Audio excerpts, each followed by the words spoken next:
Na longa e tumultuada história dos reis de Judá, a linhagem de Davi parecia inabalável, uma promessa divina gravada na alma da nação. Mas o que acontece quando o mal não vem de um exército inimigo, mas de dentro do próprio palácio? O que acontece quando a ambição de uma única mulher ameaça apagar para sempre a chama da esperança messiânica? Esta é a história de Atalia, a filha da infame Jezabel, a avó do rei e a única mulher que se sentou no trono de Davi, um trono que ela conquistou com o sangue de seus próprios netos. Prepare-se para uma saga de traição, poder, um resgate secreto e a conspiração que mudou o destino de Israel. Para entender a tempestade que estava prestes a desabar sobre Judá, precisamos olhar para o norte, para o reino de Israel e para os pais de Atalia, o rei Acabe e a rainha fenícia, Jezabel. Este casal real ficou famoso não por sua piedade, mas por sua idolatria desenfreada, promovendo o culto a Baal e perseguindo os profetas de Deus.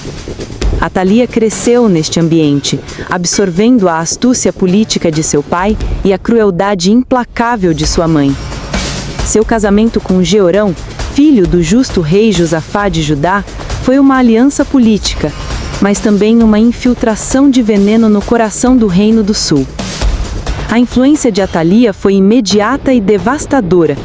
Sob seu comando, seu marido Jeorão e mais tarde seu filho Acasias seguiram os caminhos abomináveis da casa de Acabe.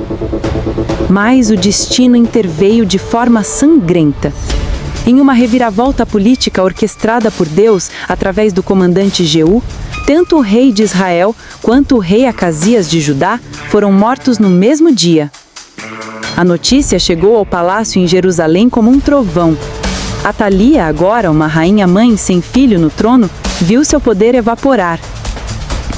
Para qualquer outra mulher, seria o fim da linha.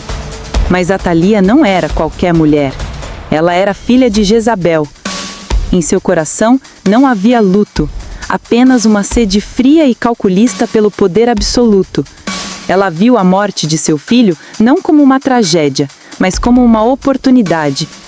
Com todos os homens adultos na linha de sucessão mortos, restavam apenas os filhos de Acasias, seus próprios netos, crianças pequenas que eram os únicos herdeiros legítimos do trono de Davi. Foi então que Atalia tomou uma das decisões mais chocantes de toda a Bíblia. Ela não tentou ser regente, ela não tentou manipular um de seus netos, ela ordenou um massacre.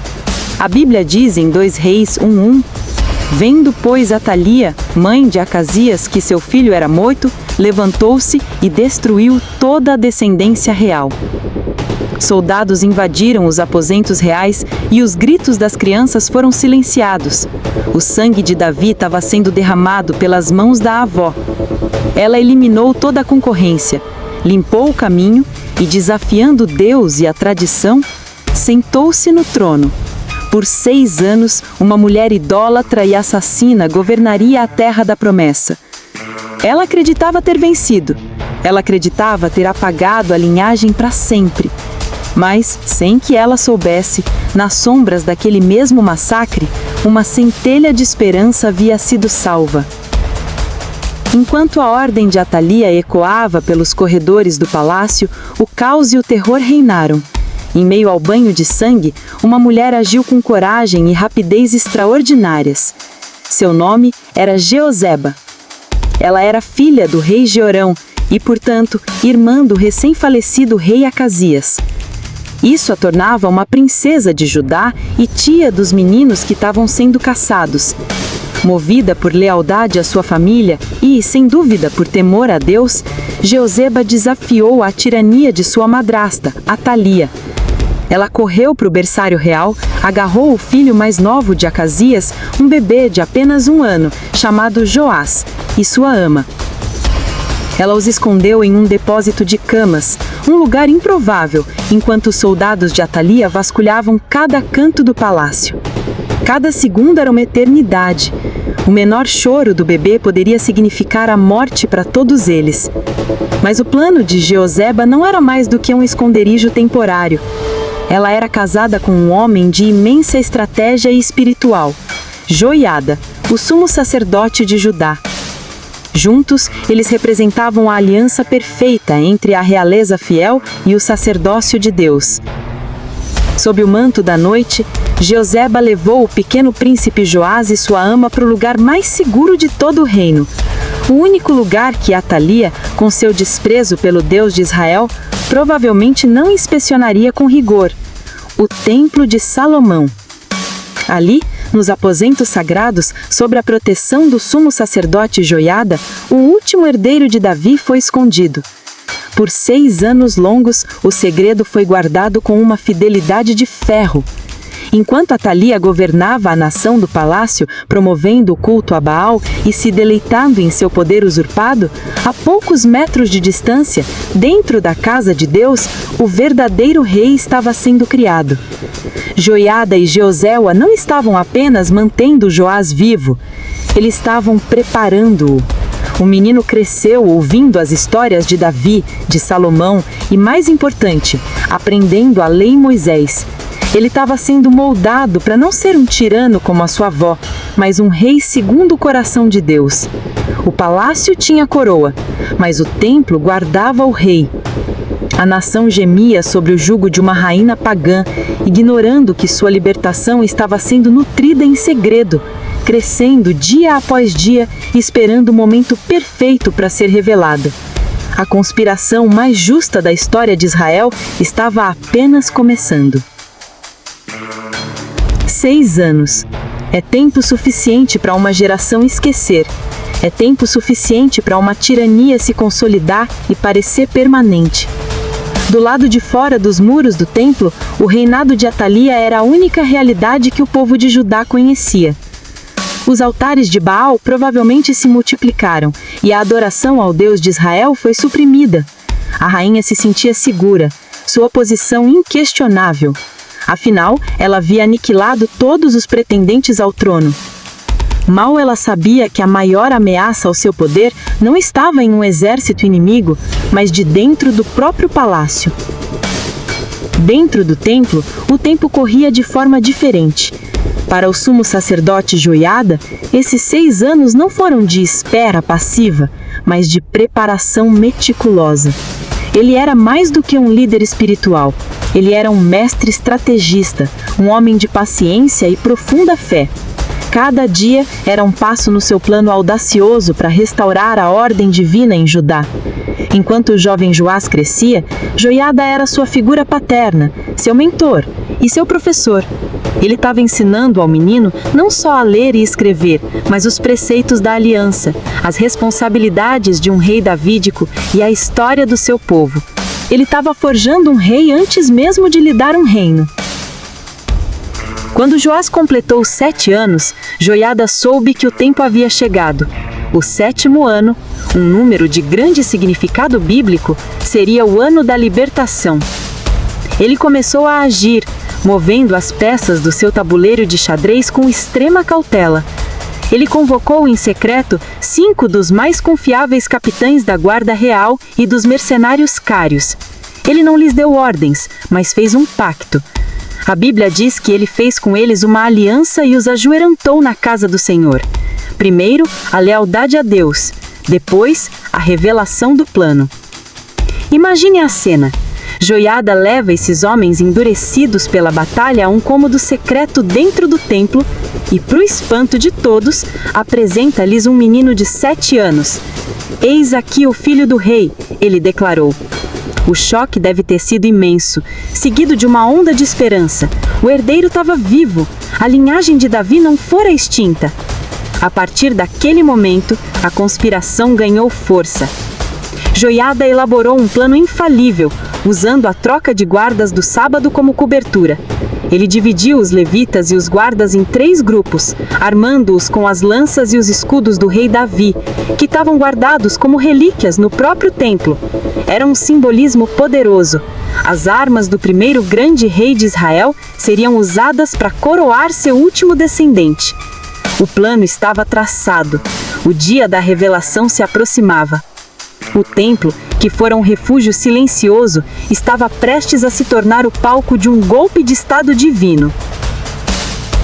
Chegou o dia. Um sábado que começaria como qualquer outro, mas terminaria com o curso da história de Judá alterado para sempre.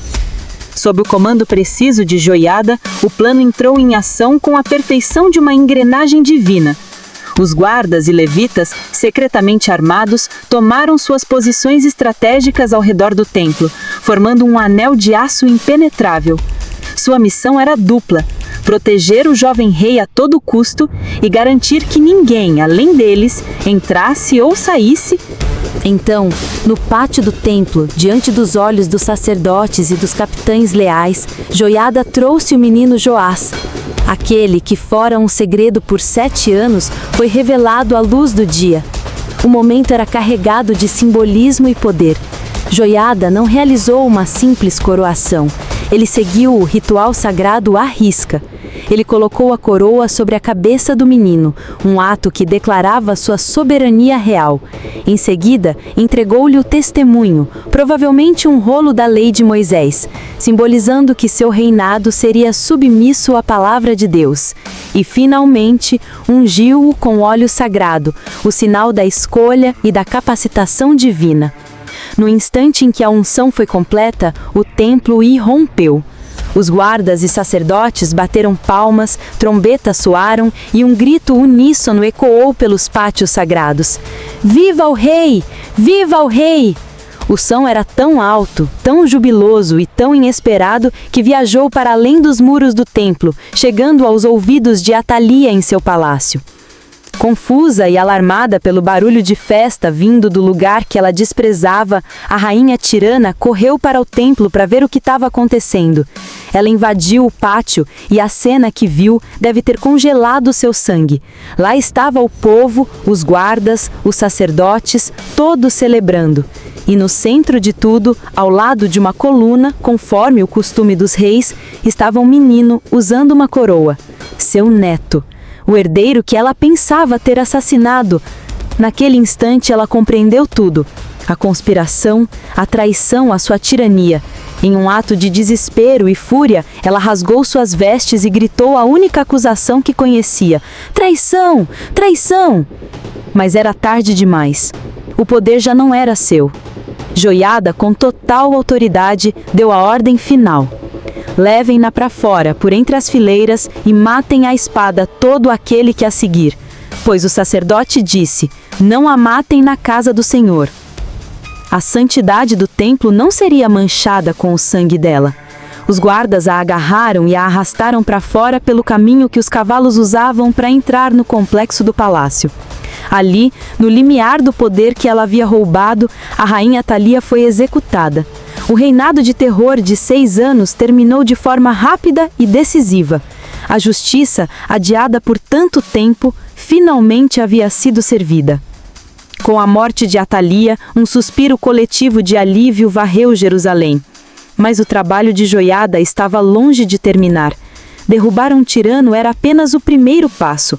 A verdadeira tarefa era reconstruir a nação sobre um fundamento sólido de fé e justiça. O sumo sacerdote não perdeu tempo. Sua primeira ação não foi política, mas espiritual. Ele reuniu o novo rei e todo o povo e os liderou em uma renovação da aliança com Deus. Eles se comprometeram a ser o povo do Senhor, rejeitando a idolatria que Atalia havia imposto. Foi um momento de purificação nacional, um retorno às suas raízes. Inspirado por este ato, o próprio povo tomou a iniciativa. Uma multidão marchou até o principal templo de Baal em Jerusalém, o centro do culto pagão de Atalia. Eles não esperaram por um decreto real. Com fúria justa, eles despedaçaram seus altares, esmagaram seus ídolos e o destruíram completamente. Matã, o sacerdote de Baal, foi morto diante dos próprios altares que servia. Era um repúdio total e violento a tudo o que o regime de Atalia representava. A nação estava se limpando de dentro para fora. Só então, depois da restauração espiritual e da purificação da idolatria, Joiada conduziu o rei Joás de 7 anos em uma procissão triunfal do templo de Deus para o palácio real. Ele o sentou no trono dos reis de Judá, o mesmo trono que sua avó havia manchado com sangue e usurpado com engano. A ordem finalmente foi restaurada. A Bíblia conclui o capítulo com uma frase simples, mas poderosa. E todo o povo da terra se alegrou, e a cidade ficou em paz depois que mataram Atalia à espada. A alegria não vinha apenas da morte da tirana, mas da restauração da promessa. A história de Atalia é um lembrete sombrio da profundidade da ambição humana, mas é sobretudo um testemunho retumbante da soberania de Deus. O plano mais cruel e meticuloso de uma rainha impiedosa não foi páreo para a providência divina agindo através de um sacerdote fiel, uma princesa corajosa e um menino escondido. A linhagem de Davi, da qual um dia nasceria o Messias, foi levada à beira da extinção, mas não foi quebrada. A chama que Atalia tentou apagar com um dilúvio de sangue foi protegida dentro da própria casa de Deus, provando que nenhum poder na terra pode anular uma promessa do céu. Gostou dessa incrível história? Deixe seu like, compartilhe com seus amigos e inscreva-se no canal para mais conteúdos bíblicos. Fiquem com Deus.